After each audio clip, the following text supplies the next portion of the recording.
Hello everyone, welcome back to my YouTube channel Vande Mataram 2.0 में। तो आज के सीरीज में हम कवर करने वाले हैं आपका प्रैक्टिस सेट नंबर 17 17 नंबर का ये प्रैक्टिस सेट होने वाला है। तो चलिए स्टार्ट करते हैं बिना किसी देरी के। तो पहला आपका क्वेश्चन है कि ऋग्वेद का जो कौन सा मंडल है वो पूर्णतः सोम को समर्पित है। तो ऋग्वेद का आपका 9वां मंडल है जो पूर्णतः आपको सोम देवता को समर्पित है। देन आपका क्वेश्चन नंबर सेकंड है, यहाँ पे सेकंड है कि यहाँ पे आपका सही पॉइंट बताना है कौन सा सही है और कौन सा रॉन्ग है। तो ग्राफीन के संबंध में सत्य कथन कौन सा है आपका, ग्राफीन के संबंध में आपका कौन सा कथन सत्य है। तो यह एक द्विआयामीय पदार्थ है और इसकी विद्युत चालकता उत्तम है और यह अब तक के सबसे अधिक तनु तथा शक्तिशाली पदार्थ में से है। तो पहला और दूसरा दोनों आपका राइट हो जाएगा। तो यहाँ पे ऑप्शन सी बिल्कुल राइट आंसर हो जाएगा। उसका क्वेश्चन नंबर थर्ड है कि निम्नलिखित में से कौन सा क्षेत्र अशोक के साम्राज्य में सम्मिलित नहीं है। तो निम्नलिखित में से आपका कौन सा जो क्षेत्र है, कौन सा एरिया है जो अशोक के साम्राज्य में सम्मिलित नहीं है। तो श्रीलंका था जो आपके अशोक के साम्राज्य में सम्मिलित नहीं है इस टाइम पर भी। और गुप्त युग में भूमि राजस्व की दर क्या थी। तो गुप्त युग में जो भूमि राजस्व की दर क्या थी, तो उपज का चौथा भाग, यानी उपज जितनी होती थी उसका चौथा भाग आपका गुप्त वंश के शासक लिया करते थे। देन आपका 5वें नंबर का क्वेश्चन है तबकात ए नासिरी का लेखक कौन था। तबकात ए नासिरी का लेखक आपके कौन थे। तो मिनहाज उस सिराज, यानी मिनहाज उस सिराज जी तबकात ए नासिरी के लेखक हुआ करते थे। उसके बाद 6ठे नंबर का क्वेश्चन है कि अलाई दरवाज़ा का निर्माण जो है किस सुल्तान ने करवाया।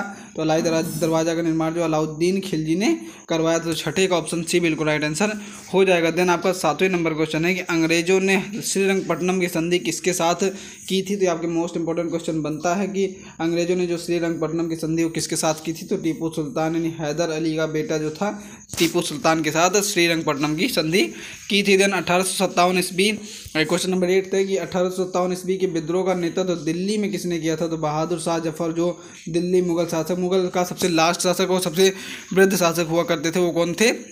तो बहादुर शाह जफर, और इन्होंने दिल्ली से जो है 1857 की क्रांति का विद्रोह का नेतृत्व किया था।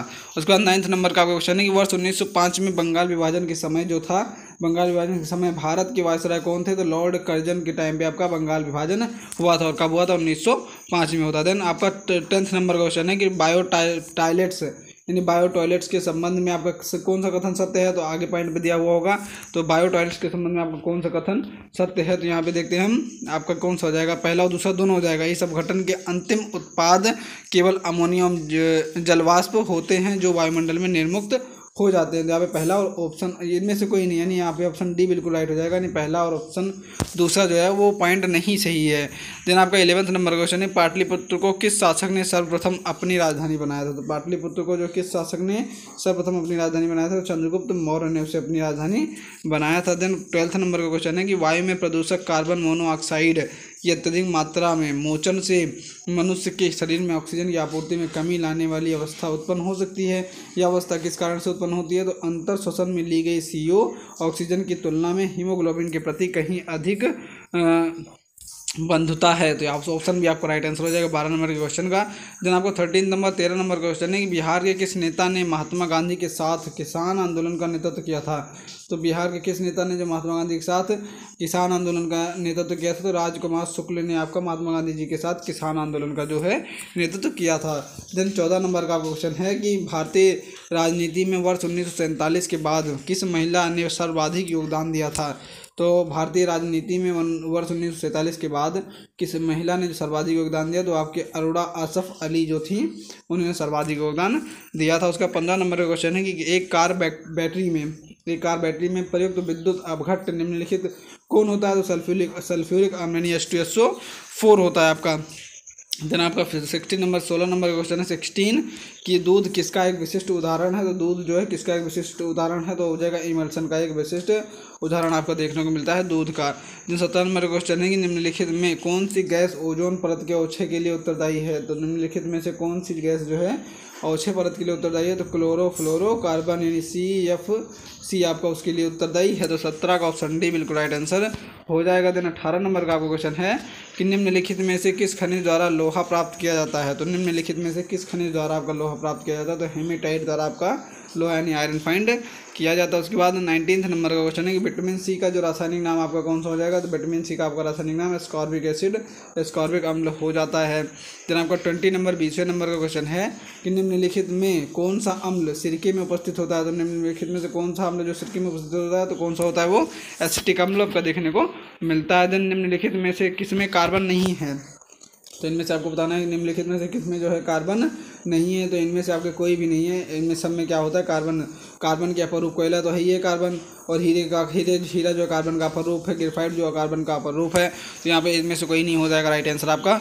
और सर सीवी रमन को भौतिकी का नोबेल पुरस्कार कब प्राप्त हुआ था, तो सर सीवी रमन को जो था भौतिकी का नोबेल पुरस्कार प्राप्त हुआ था कब हुआ था, वर्ष 1930 में आपको नोबेल पुरस्कार प्रदान होता है किसको, सीवी रमन जी को। उसके बाद 23 नंबर का क्वेश्चन है कि प्लास्टर ऑफ पेरिस का सूत्र क्या है, तो प्लास्टर ऑफ पेरिस का सूत्र आपका कौन सा है, तो CaSO4 हाफ H2O आपका क्या हो जाएगा, प्लास्टर ऑफ पेरिस का फॉर्मूला हो जाएगा। तो 23 यानी 23 नंबर का ऑप्शन डी आपका राइट आंसर हो जाएगा। उसके बाद ध्वनि का वायु में वेग जो है अनुमानतः कितना होता है, तो ध्वनि का वायु में जो वेग होता है ध्वनि आपका वेग कितना अनुमानतः होता है, तो 330 मीटर पर सेकेंड है, 330 मीटर प्रति सेकेंड आपका हो जाता है। 24 का ऑप्शन सी बिल्कुल राइट आंसर हो जाएगा। देन 25 नंबर का क्वेश्चन है आपका स्टील को कठोरता प्रदान करने के लिए किसकी मात्रा बढ़ाई जाती है, तो स्टील को जो है कठोरता प्रदान करने के लिए किसकी मात्रा बढ़ा दी जाती है, तो क्रोमियम की मात्रा आपकी बढ़ा दी जाती है। 25 का ऑप्शन डी बिल्कुल राइट आंसर हो जाएगा। उसका 26 नंबर का क्वेश्चन है कि प्रकाश विकिरणों की प्रकृति किसके समान होती है, तो प्रकाश विकिरण की प्रकृति जो है वो तरंग तथा कण के समान होती है, डी ब्रॉगली ने दिया था। उसके बाद आएगा 27 नंबर का क्वेश्चन, भारतीय संविधान के लागू होने के समय इसमें कितने अनुच्छेद थे, तो भारतीय संविधान के लागू होने के समय इसमें आपके टोटल 395 अनुच्छेद हुआ करते थे। उसके बाद 28 नंबर का क्वेश्चन है कि भारतीय संविधान ने केंद्रीय सरकार की अधिशासित शक्तियों को किसमें निहित किया, तो भारतीय संविधान ने केंद्रीय सरकार की अधिशासित शक्तियों को किसमें निहित किया था, तो आपका हो जाएगा ये सभी राष्ट्रपति, केंद्रीय मंत्रिमंडल, प्रधानमंत्री तीनों में आपका निहित किया था। देन आपका 29 नंबर का क्वेश्चन हो जाएगा 29 नंबर का कि सामान्य रूप से भारत के प्रधानमंत्री किसके सदस्य होते हैं, तो सामान्य रूप से जो भारत के प्रधानमंत्री हैं वो किसके सदस्य होते हैं कहलाते हैं, तो लोकसभा के आपके सदस्य कहलाते हैं। तो 29 का आपका ऑप्शन ए बिल्कुल राइट आंसर हो जाएगा। उसके बाद 30 नंबर का आपका क्वेश्चन है कि लोकसभा के कम से कम एक वर्ष यानी लोकसभा के जो कम से कम एक वर्ष में कितने सत्र बुलाए जाते हैं, तो वो हो जाएगा 2 यानी ऑप्शन बी बिल्कुल राइट आंसर हो जाएगा। और 30 नंबर के क्वेश्चन का 30वें नंबर का। उसके बाद 31 नंबर का आपका क्वेश्चन है कि कौन सा राज्य जो है सबसे अधिक प्रतिनिधि लोकसभा में भेजता है, तो हो जाएगा उत्तर प्रदेश। 31 का ऑप्शन ए यानी अपना उत्तर प्रदेश हो जाएगा। उसके बाद 32 नंबर क्वेश्चन है 32 नंबर का कि लोकसभा का कार्यकाल पूरा होने के पहले किसके द्वारा भंग किया जा सकता है, तो हो जाएगा प्रधानमंत्री की सिफारिश पर राष्ट्रपति के द्वारा। देन आपका 33 यानी 33 नंबर का आपका क्वेश्चन है कि निम्नलिखित में से कौन सा जो है पारितंत्र या इकोसिस्टम शब्द का सर्वोत्कृष्ट वर्णन है, तो जीवों यानी ऑर्गेनिज्म का समुदाय और साथ ही वह पर्यावरण जिसमें वे रहते हैं। उसके बाद 34 नंबर का आपका क्वेश्चन है कि निम्नलिखित क्षेत्रों में से किस एक में राज्य सरकार का स्थानीय इकाइयों पर नियंत्रण नहीं होता है, तो हो जाएगा नागरिकों की शिकायतों पर उनका नियंत्रण नहीं रहता है। तो उसके बाद 35 नंबर का आपको क्वेश्चन देखने को मिलता है कि यहाँ पे आपके कौन सा पॉइंट सही है कौन सा गलत है, अपना विचार देना यहाँ पे। तो भारत के उच्च न्यायालयों के संबंध में निम्नलिखित पर कथनों पर विचार कीजिए। तो पहला, देश में 18 उच्च न्यायालय हैं, उनमें से 3 का क्षेत्राधिकार एक राज्य से अधिक पर है। किसी भी संघ राज्य क्षेत्र का अपना उच्च न्यायालय नहीं है। उच्च न्यायालय के न्यायाधीश 62 वर्ष की उम्र तक पदधारित करते हैं। तो कौन सा ऑप्शन आपका राइट हो जाएगा, तो ऑप्शन 4 है वो ही राइट है इसमें, और सारे के सारे क्या हो जाएंगे रॉन्ग हो जाएंगे। उच्च न्यायालय के न्यायाधीश 62 वर्ष की उम्र तक पदधारित कर सकते हैं, ये आपका राइट आंसर हो जाएगा 35 नंबर के क्वेश्चन का। उसके बाद 36 नंबर का आपका क्वेश्चन है कि निम्नलिखित में से सबसे बड़ा एकल साधन कौन सा है, तो निम्नलिखित में से आपको बताना है सबसे बड़ा जो एकल साधन वो कौन सा है, तो वो हो जाएगा उत्पाद शुल्क आपका सबसे बड़ा एकल साधन है। उसके बाद 37 नंबर का क्वेश्चन है कि निम्नलिखित में से कौन सा केंद्रीय सरकार का कर नहीं है, तो निम्न में से आपको बताना है कौन सा जो है केंद्रीय सरकार का कर नहीं है, तो भूमि राजस्व जो है वो केंद्र सरकार का कर नहीं है। उसके बाद 38 नंबर का क्वेश्चन है कि रजिया ने अपने भाई रुकनुद्दीन फिरोज को अपदस्थ कर सत्ता पर अधिकार किया था, इस तरह से सत्ता में आने की मुख्य बात क्या थी। पहली बार दिल्ली की जनता ने स्वयं ही उत्तराधिकार के प्रश्न पर निर्णय लेकर रजिया को सुल्तान बनाया। ये आपका वो वजह थी या मुख्य बात थी। इसका 39 नंबर का आपका क्वेश्चन है कि पूर्ण स्वराज संकल्प को भारतीय राष्ट्रीय कांग्रेस के लाहौर अधिवेशन में किसने प्रस्तुत किया था? तो JL नेहरू ने, जवाहरलाल नेहरू जी ने प्रस्तुत किया था उसे। उसके बाद 40 नंबर का क्वेश्चन हो जाएगा, हिंदुस्तान सोशलिस्ट रिपब्लिकन आर्मी यानी HSRA यानी HSRA Hindustan socialist Republican army के संस्थापक नेताओं में निम्नलिखित में से कौन एक शामिल थे? तो हो जाएगा भगत सिंह आपके वो शामिल थे। उसके बाद हो जाएगा, स्वराज हमारा जन्म सिद्ध अधिकार है और मैं इसे लेकर रहूँगा। यह वक्तव्य जो किससे संबंधित है?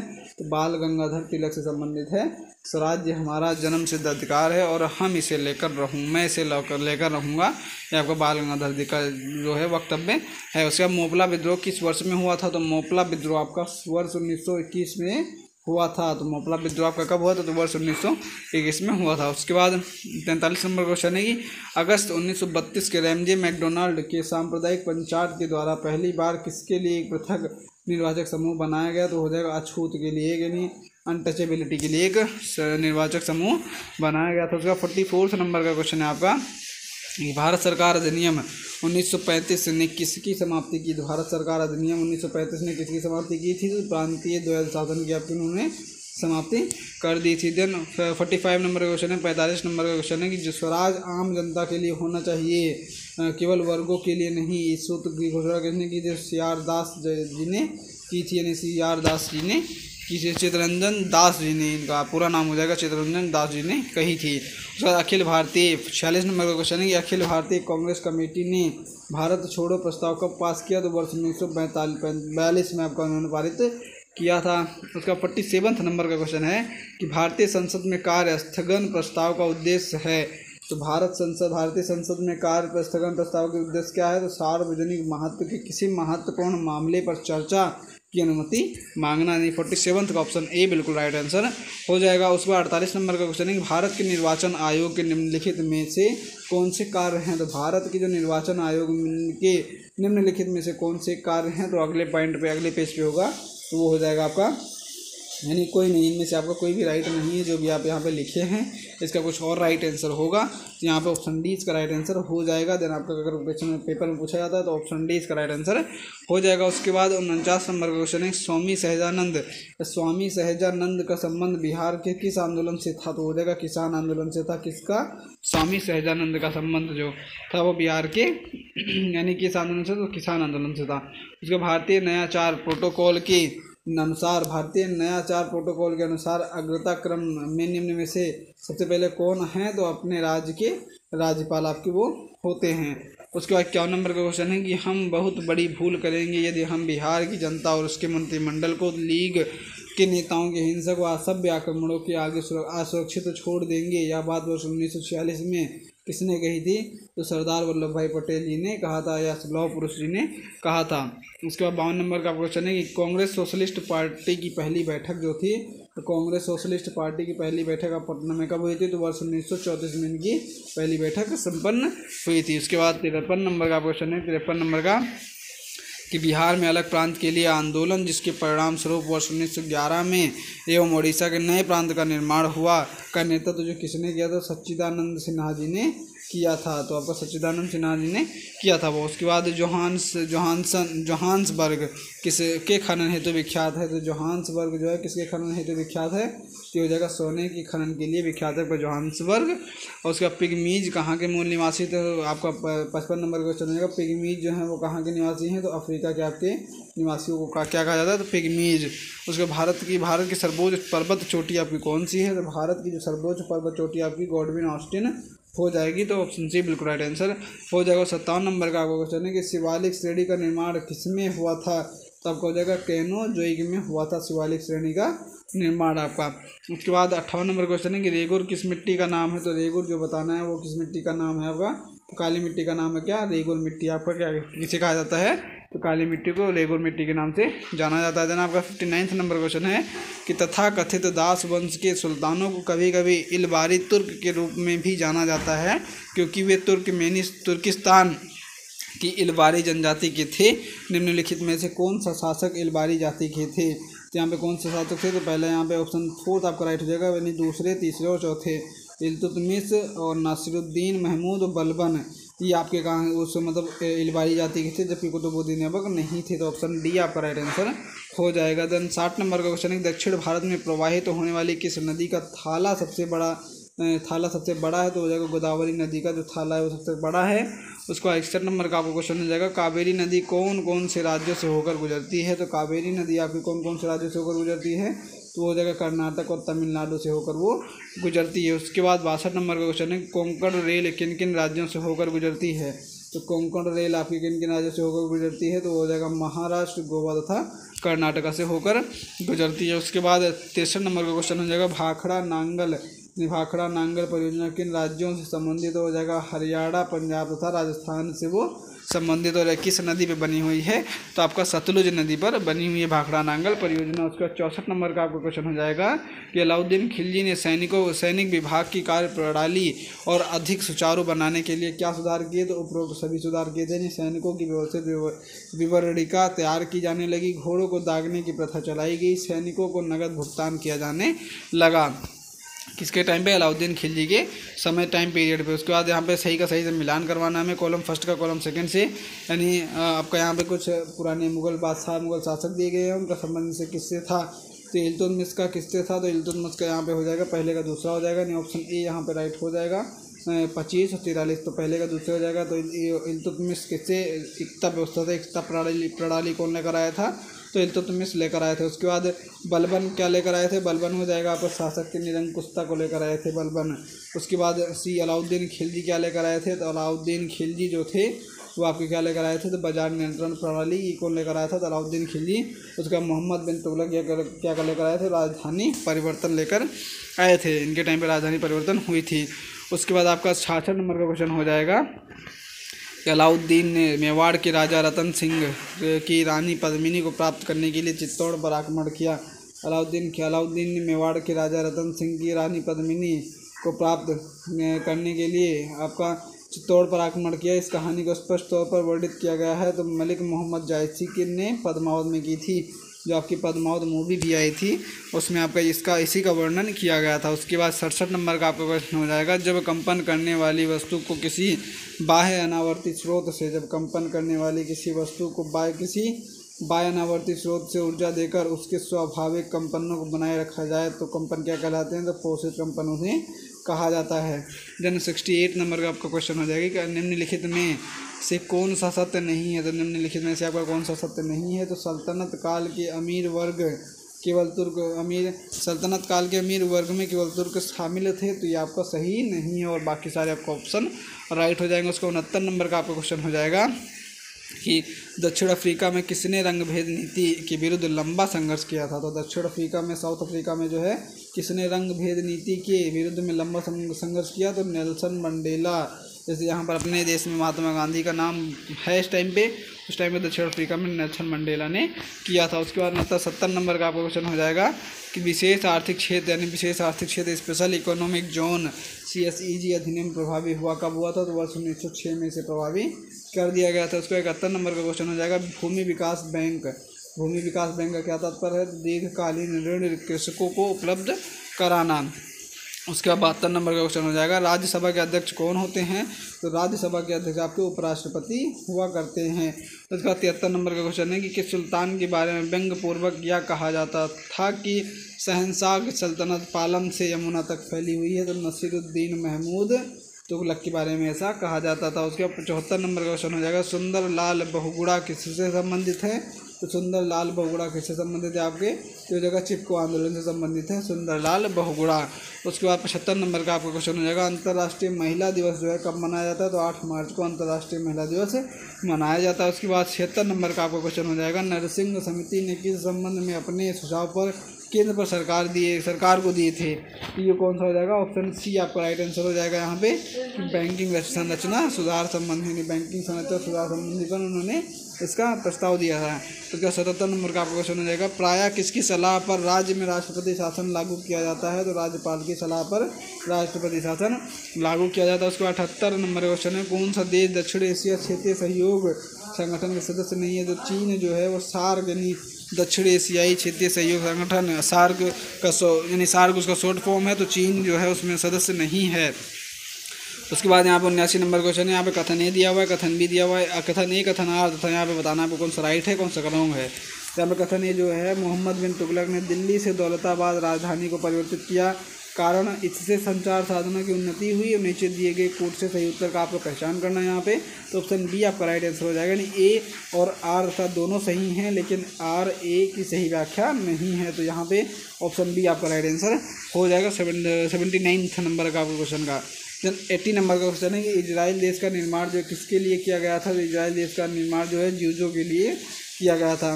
उसके बाद 81 नंबर का क्वेश्चन है, अंतर्राष्ट्रीय तिथि रेखा कौन सी रेखा है? तो अंतर्राष्ट्रीय जो तिथि रेखा है वो 180 डिग्री देशांतर रेखा क्या कहलाती है? अंतर्राष्ट्रीय तिथि रेखा कहा जाता है उसे। फिर 82 नंबर का आपका क्वेश्चन हो जाएगा, जिस दिन सूर्य पृथ्वी के निकटतम होता है उस दिन पृथ्वी की स्थिति को क्या कहा जाता है? उसे क्या कहा जाता है? उपसौर कहा जाता है। जिस दिन सूर्य पृथ्वी के निकट होता है उस दिन पृथ्वी की स्थिति को क्या कहा जाता है? तो उपसौर कहा जाता है। उसका शांत क्षेत्र पेटी कहाँ पर स्थित है? तो शांत क्षेत्र पेटी आपको कहाँ पर? विषुवत रेखा के पास में सिचुएटेड आपकी कौन सी? शांत क्षेत्र पेटी। उसके बाद 84 नंबर का आपका क्वेश्चन है कि टुंड्रा प्रदेश में आजीविका का सर्व प्रमुख साधन कौन सा है? तो वो कौन सा हो जाएगा? शिकार हो जाएगा सर्व प्रमुख साधन। उसके बाद 85 नंबर का आपका क्वेश्चन है कि अरावली पर्वत श्रृंखला किस राज्य में स्थित है? तो आपका हो जाएगा ऑप्शन ए बिल्कुल राइट आंसर हो जाएगा, राजस्थान में आपका स्थित है अरावली पर्वत श्रृंखला। उसके बाद 86 नंबर का आपका क्वेश्चन है, कौन सी नदी जो है उड़ीसा में मुहाना बनाती है? तो महानदी जो है उड़ीसा में वो मुहाना बनाती है। उसके बाद 87 नंबर का क्वेश्चन है, क्या 2 या 2 से अधिक राज्यों के लिए उच्च न्यायालय हो सकता है? तो क्या 2 या 2 से अधिक राज्यों के लिए उच्च न्यायालय हो सकता है? तो हाँ आपका ये हो सकता है। उसके बाद 88 नंबर का क्वेश्चन है कि महान्यायवादी का कार्यकाल कितने दिनों का होता है? तो राष्ट्रपति की इच्छा अनुसार जो महान्यायवादी का कार्यकाल होता है, राष्ट्रपति की जब तक मन नहीं करेगा तब तक उनको हटा नहीं सकते। उसके बाद 89 नंबर का क्वेश्चन हो जाएगा कि निम्नलिखित में से भारत का 25वां राज्य आपका कौन सा है? तो कौन सा हो जाएगा? और गोवा हो जाएगा 25वां राज्य। उसके बाद सर्वोदय आंदोलन किसके द्वारा चलाया गया था? तो सर्वोदय आंदोलन जो है किसके द्वारा चलाया गया? तो विनोबा भावे के थ्रू चलाया गया था। कौन सा? सर्वोदय आंदोलन। उसके बाद 91 नंबर का क्वेश्चन है, काजीरंगा किसके लिए प्रसिद्ध है? काजीरंगा आपका किसके लिए प्रसिद्ध है? तो एक सिंगी गेंडा के लिए प्रसिद्ध है आपका काजीरंगा। उसके बाद एक सिंगी यानी एक सिंग गेंडा के लिए प्रसिद्ध है आपका काजीरंगा नेशनल पार्क। से भारत के किस राज्य में कोई क्षेत्रीय ग्रामीण बैंक नहीं है? तो सिक्किम और गोवा जो है वो भारत के किस राज्य में कोई भी क्षेत्रीय ग्रामीण बैंक नहीं है? तो सिक्किम और गोवा हो जाएंगे। जैसे आपके अपने अपने गांव में आपको बड़ौदा उत्तर प्रदेश ग्रामीण बैंक होता है, तो वैसे आपका सिक्किम और गोवा में ये एक भी बैंक नहीं है। उसके बाद 93 नंबर का आपका क्वेश्चन है कि DNA द्विगुणित सर्पिल है, यह सिद्धांत किसने प्रतिपादित किया? तो ये हो जाएगा वाटसन एवं क्रिक ने इसे प्रतिपादित किया था। उसके बाद 94 नंबर का क्वेश्चन हो जाएगा कि निम्नलिखित में से कौन सा प्रत्यक्ष कर है? तो निम्नलिखित में से कौन सा प्रत्यक्ष कर है? तो मनोरंजन कर जो है वो आपका प्रत्यक्ष कर हो जाएगा।